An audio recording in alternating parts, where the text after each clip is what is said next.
What's up guys, welcome back to Selkirk University, your home for product education, comparisons, tips, and really all things Selkirk. Now I know your time is valuable, so we're not going to waste any of it and we're going to get right into today's video. Today we're going to be comparing the difference between the Vanguard Control and the Vanguard Pro. Now I get questions about these paddles all the time, and I'm super excited to break down some similarities and differences for you today. First, let's talk about the feel of these paddles. Now I really like to start with how paddles feel, because if you know how the paddle feels, you're gonna really know if it's tailored towards your game or not. What's the first thing someone does when they get a new paddle? Well, they typically take the paddle and they bounce the ball up and down. So I just want you to kind of listen to this sound. And then I want you to listen to the sound of the Vanguard Pro.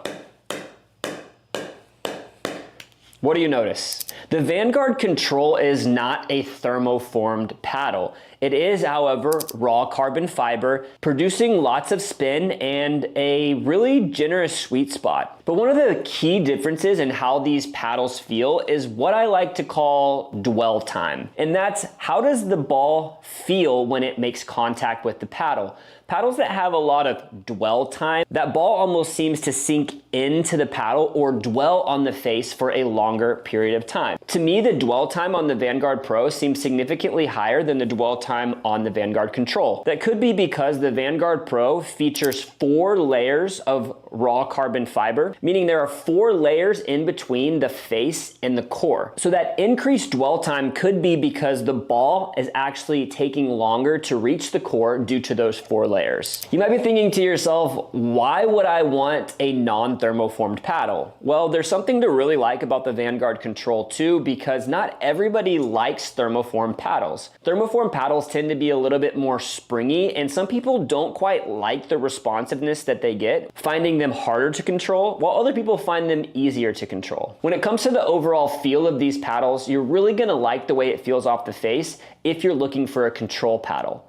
Now the Vanguard Pro plays a little bit more in the middle, maybe feeling like kind of a combination between a control and a power paddle, but it definitely leans more towards control, but does have a lot more pop than something like the Vanguard 2.0. The next area we're gonna talk about is maneuverability. Now here's what I mean by that. There are some paddles that just feel quicker in your hands at the net. Now I have some interesting feedback for you on these two, because I think each of these two paddles have their own advantages in terms of maneuverability. When it comes to hand speed at the net, in terms of the Vanguard Control, I actually felt like I had quicker hands at the net, especially for my punch volleys or counters. Now when it comes to the Vanguard Pro, it did feel a little slower in my hand at the net in terms of how quickly I could move the paddle. However, I do feel like there was an upgrade to the handle. This paddle has an octagonal handle design, meaning I really felt like I could rotate the paddle easier and control the paddle on its rotation. So while the Vanguard Control might be quicker side to side and front to back, I really felt like this paddle was quicker rotating it in my hands, if that makes sense. Now let's talk about spin. Now I really don't have a ton to say here, other than both of these paddles perform really well in the spin category. I would say for whatever reason, I felt like I got more dip on my drives and drops with this paddle. I actually felt like I got a little bit more spin kind of volleying or rolling the ball, hitting those fourth shots, trying to keep my opponents back with this paddle. Now that could have something to do with the swing weight, but overall, these paddles really do generate great spin. Now, before we go into kind of my personal preference and which paddle I would prefer to play with, let's talk about the sweet spots of these paddles. I think this is an area that both of these paddles really excel. With both of these paddles, you're really gonna have a forgiving sweet spot, partially due to the control nature of these paddles. I found that the sweet spot of both of these paddles is pretty similar to the Luxe Control Air, and it's definitely gonna be an upgrade on the sweet spot feel from a power paddle like the Power Air or potentially one of the Power Labs paddles. But overall, I would give these paddles about an 8.5 to 9 out of 10 in terms of sweet spot.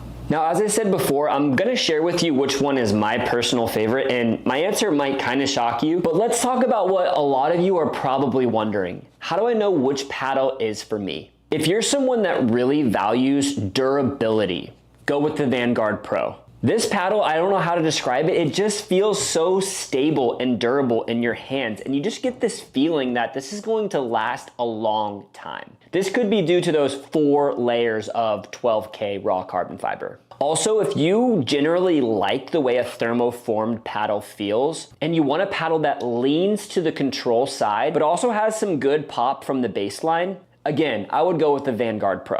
Now, if you're somebody that wants a control paddle, but doesn't necessarily like the feeling where that ball sinks into the paddle, I would go with the Vanguard Control. Either way, you really can't go wrong with the Vanguard Pro or the Vanguard Control. And no matter your level, whether you're a beginner or intermediate or even an advanced player, I think you're really going to enjoy these paddles. If you want kind of a paddle with an all-court hybrid feel, that's really good at the net and that really emphasizes a control game. Either way, you can't mess up when it comes to choosing between the Vanguard Pro and the Vanguard Control. If you guys would enjoy more of a technical analysis on these paddles, where I include things like swing weight, twist weight, and some of the more in-depth features, feel free to let me know in the comments below. Or if you have any other questions in regards to these paddles, you can also comment those below. Other than that, I hope you enjoyed today's comparison video, and I hope to see you on the next one.